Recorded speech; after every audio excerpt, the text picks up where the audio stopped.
ഇതെന്ത് പഴോ എവിടെ നിന്ന് അടിച്ചു ബുക്ക് ചെയ്താ പഴം കാക്കാൻ നീ എന്ത് കൊരങ്ങനാ ഫോൺ വഴിക്ക് കഴിക്കാൻ ബാക്കിലോട്ട് വെക്കുന്നു. എടാ പോവാണോ? ആ ഞങ്ങൾ ഇറങ്ങാണ്. ഞങ്ങളും കൂടെ വരട്ടെ. എങ്ങോട്ട്? ഹൈദരാബാദിലോട്ട്.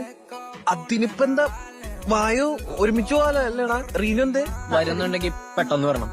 ഒരു 10 മിനിറ്റ് ഞാൻ റീനു വൈകരുത്, പോയിട്ട് വേറെ പരിപാടികളാണ്. വൃത്തിയിട്ടോനെ നീ എന്ത് തെണ്ടിത്തരോ കാണിച്ച് ജാടറാണാ തെണ്ടി? ഇല്ലടാ, ഞാൻ നിന്നെ പോലെ വായിന്ന് വെള്ളം ഒഴുക്കാ. ഇതൊന്നും നമുക്ക് പുത്തരിയല്ലെന്ന് അവർക്ക് തോന്നണം, എന്നാലേ കുറച്ച് വില ഉണ്ടാവുള്ളൂ. പിന്നെ 10 മിനിറ്റ് അല്ല അരമണിക്കൂറായാലും നമ്മൾ വെയിറ്റ് ചെയ്യുള്ളൂ. അരമണിക്കൂർ അപ്പൊ ബാക്കിയാ